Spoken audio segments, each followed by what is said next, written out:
Every single one of us came to education to make a difference in the lives of children. But when we look at the realities of some groups of our children, Indigenous students, Black students, LGBT identifying students, students with disabilities, students coming from situations of low socioeconomic status, we recognize that we are not doing as well for some students as we are for others.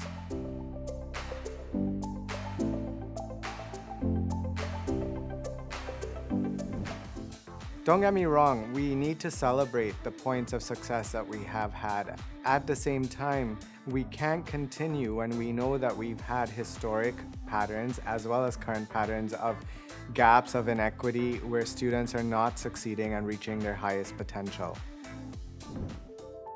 A big part of this means that we have to begin to measure ourselves not just by our intentions but by our impact. If we know that we've been able to have success up to this point, what can we do differently that's going to get us to a new spot?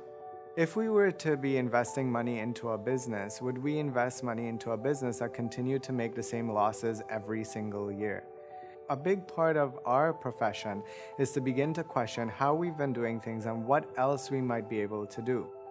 If we can walk away from this idea of it being about finger pointing or blame, and instead think about the fact that we're here to make a difference in the lives of children and we want to think about how we can help them be the best versions of themselves, it begins to change the conversation.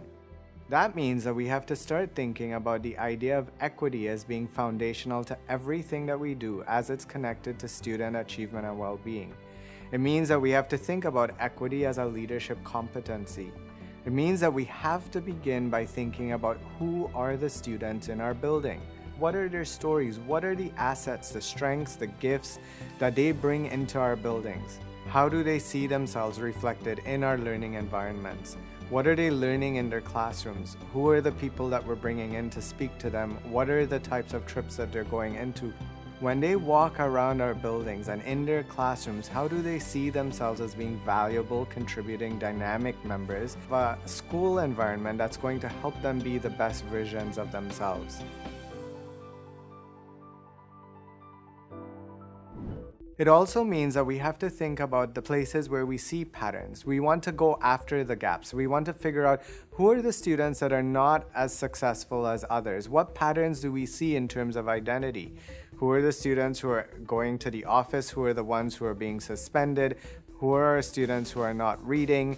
Those are all key questions that we have to continually ask. If we detect these types of patterns, what do we need to do differently in order to be able to support them?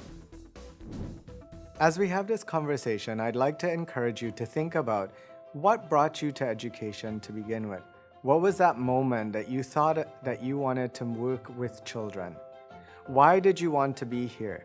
And when you look back on your career, what would you be able to say that you were able to accomplish while you were serving our students?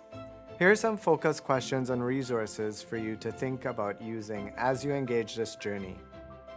How often have you looked at your school demographic data and discussed it with your colleagues or stakeholders?